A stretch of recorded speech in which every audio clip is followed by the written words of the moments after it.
Hi friends, welcome back to my channel. ಬನ್ನಿ ಇವತ್ತು ತುಂಬಾ ಈಸಿ ಆದಂತಹ ಆಲೂ ಕಬಾಬ್ನ ತುಂಬ ಟೇಸ್ಟಿಯಾಗಿ ಹೇಗೆ ಮಾಡೋದು ಅಂತ ನೋಡೋಣ. ಇದು ವೆಜಿಟೇರಿಯನ್ಸ್ಗೆ ತುಂಬಾ ಇಷ್ಟ ಆಗುತ್ತೆ. ನಾನಿಲ್ಲಿ ಯಾವುದೇ ರೀತಿ ಕಬಾಬ್ ಪೌಡರ್ನ ಕೂಡ ಬಳಸಿಲ್ಲ, ಮನೇಲೇ ಇರೋವಂಥ ಇಂಗ್ರೀಡಿಯೆಂಟ್ಸ್ಲೇ ಮಾಡಿರೋವಂತಹ ರೆಸಿಪಿ ಇದು. ಬನ್ನಿ ಈ ರೆಸಿಪಿನ ಹೇಗೆ ಮಾಡೋದು ಅಂತ ನೋಡೋಣ.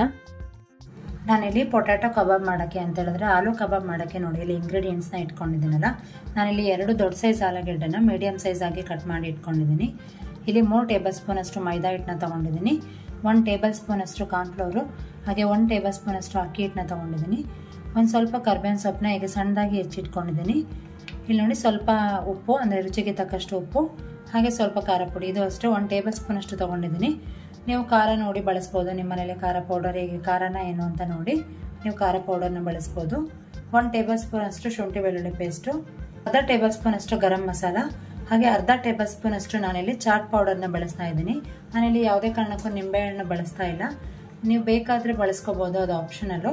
ನಾನಿಲ್ಲಿ ಚಾಟ್ ಪೌಡರ್ನೇ ಬಳಸೋದ್ರಿಂದ ಅದು ಹುಳಿ ಹುಳಿ ಉಪ್ಪು ಆಗಿ ಖಾರವಾಗಿ ಚೆನ್ನಾಗಿರುತ್ತಲ್ಲ. ಬನ್ನಿ ಈಗ ರೆಸಿಪಿ ಹೇಗೆ ಮಾಡೋದು ಅಂತೇಳಿ ನೋಡೋಣ.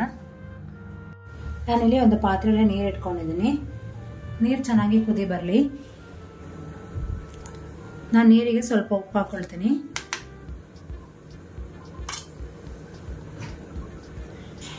ನೀರು ಚೆನ್ನಾಗಿ ಕುದಿಬೇಕು, ಅಲ್ಲಿವರೆಗೂ ಹಾಗೆ ಬಿಡ್ತೀನಿ.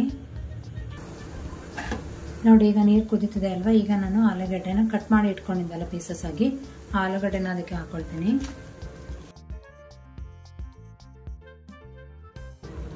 ಇದು ಚೆನ್ನಾಗಿ ಒಂದು 5 ನಿಮಿಷ ಕುಕ್ ಆಗಬೇಕು. ನಾವು 100% ಪೂರ್ತಿ ಕುಕ್ ಆಗೋಕ್ಕೆ ಬಿಡಬಾರ್ದು, ಒಂದು 70% ಕುಕ್ ಆದರೆ ಸಾಕಾಗುತ್ತೆ. ಮತ್ತೆ ಎಣ್ಣೆಲಿ ಡೀಪ್ ಫ್ರೈ ಮಾಡೋದ್ರಿಂದ ಅಲ್ಲೂ ಮತ್ತೆ ಕುಕ್ ಆಗುತ್ತೆ. ಸೊ ಹಾಗಾಗಿ ನಾನಿಲ್ಲಿ ಒಂದು ಕುದಿ ಬರೋವರೆಗೂ ಹೀಗೆ ಚೆನ್ನಾಗಿ ಕುದಿಸ್ಕೊಳ್ತೀನಿ.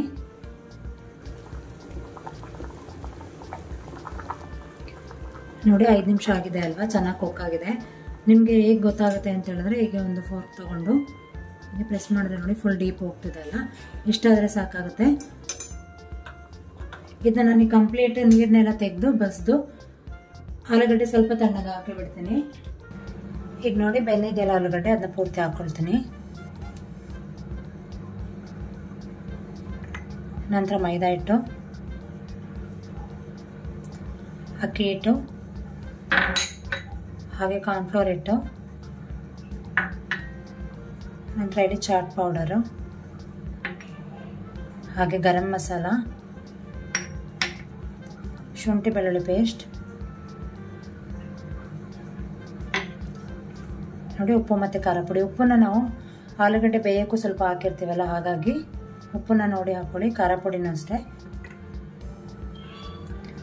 ಖಾರ ಪುಡಿನೂ ಅಷ್ಟೇ. ನಿಮಗೆ ಖಾರ ಬೇಕಂದರೆ ಸ್ವಲ್ಪ ಜಾಸ್ತಿ ಹಾಕೊಳ್ಳಿ, ಖಾರ ಕಡಿಮೆ ಬೇಕಂತ ಹೇಳಿದ್ರೆ ಕಡಿಮೆ ಹಾಕೊಳ್ಳಿ. ಈಗ ಇದನ್ನು ಹಾಗೆ ಕಲಿಸ್ಕೊಳ್ಳೋಣ. ಫಸ್ಟು ಇದು ಆಲೂಗಡ್ಡೆಗೆ ಚೆನ್ನಾಗಿ ಕೋಟಿಂಗ್ ಆಗಬೇಕು, ಹಾಗಾಗಿ ನೋಡಿ ನಾನಿಲ್ಲಿ ಒಂದು ಬಟ್ಲಲ್ಲಿ ನೀರು ತೊಗೊಂಡಿದ್ದೀನಿ. ಯಾಕಂತೇಳಿದ್ರೆ ನಾವು ಜಾಸ್ತಿ ನೀರು ಹಾಕ್ಬಿಟ್ರೆ ಅದು ನಮಗೆ ಕೋಟಿಂಗ್ ಚೆನ್ನಾಗಿ ಬರೋದಿಲ್ಲ, ತಿಕ್ನೆಸ್ಸು ಕೂಡ ಕಬಾಬ್ ರೀತಿ ಬರೋದಿಲ್ಲ. ಹಾಗಾಗಿ ಸ್ಪೂನಲ್ಲಿ ಸ್ವಲ್ಪನೇ ನೋಡಿ ಎಷ್ಟು ಬೇಕೋ ಅಷ್ಟು ಹಾಕ್ಕೊಳ್ಬೇಕು. ಹೀಗೆ ಒಂದೊಂದು ಸ್ಪೂನೇ ಹಾಕ್ಕೊಳ್ತಾ ನೋಡಿ ನಾವು ನೀಟಾಗಿ ಕಲಿಸ್ಕೋಬೇಕಾಗತ್ತೆ. ನೋಡಿ ಹೀಗೆ ಕಲಿಸ್ಕೊಂಡಿದ್ದೇವಲ್ಲ, ನಾನು ಇಲ್ಲಿ ಲೈಟ್ ಕೋಟಿಂಗ್ ಕೊಟ್ಟಿದ್ದೀನಿ ಆಲೂಗಡ್ಡೆಗೆ. ಹಾಗೆ ಕೊನೆಗೆ ಕರ್ಬೇವಿನ ಸೊಪ್ಪು ಹೆಚ್ಚಿಟ್ಕೊಂಡಿದ್ವಲ್ಲ ಅದನ್ನು ಹಾಕ್ಕೊಳ್ಳೋಣ. ಹಾಗೆ ನಾನಿಲ್ಲಿ ಯಾವುದೇ ರೀತಿ ಫುಡ್ ಕಲರ್ನ ಬಳಸಿಲ್ಲ, ನೀವು ಬೇಕಾದರೆ ಬಳಸ್ಬೋದು, ಆಪ್ಷನಲ್ ಅದು.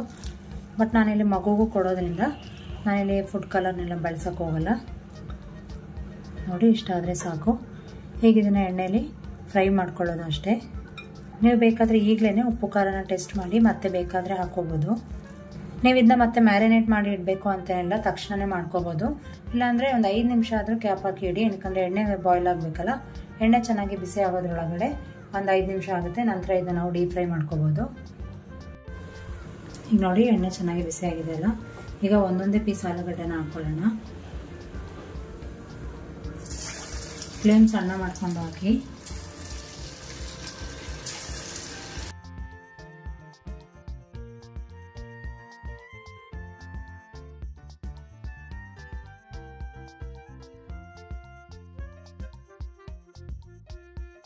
ನೀವು ಇಮಿಡಿಯೇಟಾಗಿ ರೈಸ್ ಮತ್ತು ಸಾಂಬಾರಿಗೆ ಒಂದು ಸೈಡ್ ಡಿಶ್ ರೆಸಿಪಿ ಬೇಕು, ಕಬಾಬ್ ಟೈಪಲ್ಲಿ ಬೇಕು ಅಂತ ಹೇಳಿದ್ರೆ ಈ ವೆಜ್ ರೆಸಿಪಿನ ಟ್ರೈ ಮಾಡ್ಬೋದು, ತುಂಬಾ ಚೆನ್ನಾಗಿ ಬರುತ್ತೆ ಅನ್ಬೋದು.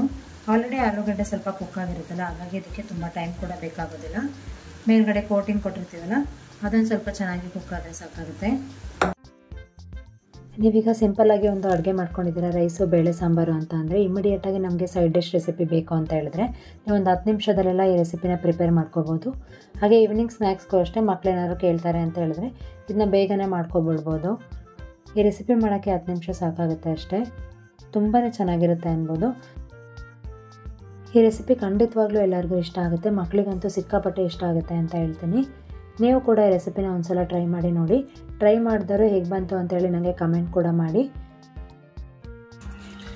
ನೋಡಿ ಎಷ್ಟು ಚೆನ್ನಾಗಾಗಿದೆ, ಕ್ರಿಸ್ಪಿಯಾಗಿ ತುಂಬಾ ಚೆನ್ನಾಗಾಗಿದೆ. ಟೇಸ್ಟು ಕೂಡ ಅಷ್ಟೇ ಚೆನ್ನಾಗಿದೆ ಅನ್ಬೋದು. ಹುಳಿ ಹುಳಿಯಾಗಿ ಖಾರವಾಗಿ ತುಂಬಾ ಚೆನ್ನಾಗಿದೆ, ತುಂಬಾ ಚೆನ್ನಾಗಿರುತ್ತೆ. ಯಾವುದೇ ರೀತಿ ಕಬಾಬ್ಗೂ ಕೂಡ ಕಡಿಮೆ ಇಲ್ಲ. ವೆಜ್ ಇಷ್ಟಪಡೋರಿಗೆ ಕಬಾಬ್ ಪೌಡ್ರ್ ಇಷ್ಟ ಇಲ್ಲ, ನಾವು ಬಳಸೋದಿಲ್ಲ ಅಂತ ಅನ್ನೋರು ಕೂಡ ಈ ಥರ ಸಿಂಪಲ್ಲಾಗಿ ಕಬಾಬ್ನ ಟ್ರೈ ಮಾಡ್ಬೋದು. ನಿಮ್ಮೆಲ್ಲರಿಗೂ ಈ ವಿಡಿಯೋ ಇಷ್ಟ ಆಗಿದೆ ಅಂತ ಅಂದ್ಕೊಂಡಿದ್ದೀನಿ. ಈ ರೆಸಿಪಿ ಇಷ್ಟ ಆಗಿದ್ರೆ ಈ ವಿಡಿಯೋಗೆ ಒಂದು ಲೈಕ್ ಕೊಡಿ. ಹಾಗೆ ನಿಮ್ಮ ಫ್ರೆಂಡ್ಸ್ ಆ್ಯಂಡ್ ಫ್ಯಾಮಿಲಿ ಮೆಂಬರ್ಸ್ ಜೊತೆ ಶೇರ್ ಮಾಡ್ಕೊಳ್ಳಿ. ಹೀಗೆ ನನ್ನ ಚಾನಲ್ಗೆ ಸಪೋರ್ಟ್ ಮಾಡ್ತಾಯಿರಿ. Thank you for watching this video. Take care.